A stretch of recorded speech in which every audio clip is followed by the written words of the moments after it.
నమస్తే. ఓ నాయనో! నిద్ర లేకపోతే బాడీ షెడ్డుకేనట. ఈ రోగాలు రాకముందే జాగ్రత్త పడండి. నేటి వేగవంతమైన జీవితంలో చాలామంది నిద్రలేమిని ఎదుర్కొంటున్నారు. రాత్రిపూట మొబైల్ ఫోన్ వాడకం, నిరంతరం స్క్రీన్ సమయం, ఒత్తిడి, రోజువారీ దినచర్యలు సరిగ్గా లేకపోవడం, ఆలస్యంగా భోజనం చేయడం, షిఫ్ట్ పని, మానసిక ఒత్తిడి ఇవన్నీ నిద్రను ప్రభావితం చేస్తాయి. కొంతమంది పని భారం కారణంగా సమయానికి నిద్రించడానికి ఇబ్బంది పడుతూ ఉండగా, మరికొందరు ఆందోళన, అతిగా ఆలోచించడం వల్ల నిద్రపోవడానికి ఇబ్బంది పడుతున్నారు.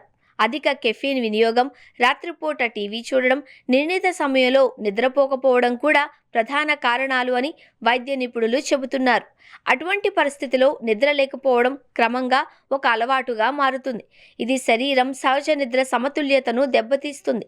శరీరానికి విశ్రాంతి ఇవ్వడానికి, మనస్సును రీఫ్రెష్ చేయడానికి, కణాలను రిపేర్ చేయడానికి తగినంత మంచి నిద్ర అవసరము అని భావిస్తారు.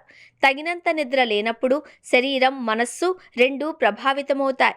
ఇది అనేక వ్యాధుల ప్రమాదాన్ని పెంచుతుంది. అవేంటో ఇప్పుడు తెలుసుకుందాం. లేడీ హార్టిన్స్ హాస్పిటల్లోని మెడిసిన్ విభాగం డైరెక్టర్ హెచ్ఓడి డాక్టర్ ఎల్హెచ్ ఘటేకర్ వివరిస్తూ, దీర్ఘకాలిక నిద్రలేమి అనేక తీవ్రమైన వ్యాధుల ప్రమాదాన్ని పెంచుతుంది. ఇది అధిక రక్తపోటు, గుండె జబ్బులు, మధుమేహం ప్రమాదాన్ని పెంచుతుంది. తగినంత నిద్ర లేకపోవడం వల్ల శరీరంలో హార్మోన్ల అసమతుల్యత కూడా ఏర్పడుతుంది. ఇది ఊబకాయానికి దారితీస్తుంది. బలహీనమైన రోగ నిరోధక వ్యవస్థ కూడా ఇన్ఫెక్షన్ ప్రమాదాన్ని పెంచుతుంది. దీర్ఘకాలిక నిద్రలేమి నిరాశ, ఆందోళన, జ్ఞాపకశక్తి కోల్పోవడం వంటి మానసిక ఆరోగ్య సమస్యలకు దారితీస్తుంది.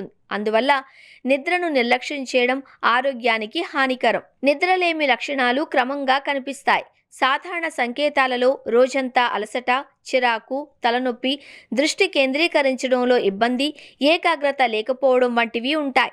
తరచుగా ఆవలించడం, కళ్ళు బరువెక్కడం కూడా లక్షణాలు కావచ్చు. కొంతమందికి జ్ఞాపకశక్తి కోల్పోవడం, నిర్ణయాలు తీసుకోవడంలో ఇబ్బంది కూడా ఉంటుంది. దీర్ఘకాలిక నిద్రలేమి ఒత్తిడి, మానసిక స్థితిలో మార్పులను పెంచుతుంది. తగినంత నిద్ర పొందడానికి ప్రతిరోజు ఒకే సమయంలో పడుకోవడం, మేల్కోవడం అలవాటు చేసుకోండి. పడుకునే ముందు మొబైల్ ఫోన్లు, టీవీ చూడడం మానుకోండి. తేలికపాటి భోజనం తినండి. కెఫీన్ తీసుకోవడం పరిమితం చేయండి. మీ నిద్ర వాతావరణాన్ని నిశ్శబ్దంగా, సౌకర్యవంతంగా ఉంచండి. క్రమం తప్పకుండా వ్యాయామం చేయండి, కానీ పడుకునే ముందు కఠినమైన వ్యాయామాన్ని నివారించండి. ఒత్తిడిని తగ్గించడానికి ధ్యానం లేదా యోగా ప్రయత్నించండి.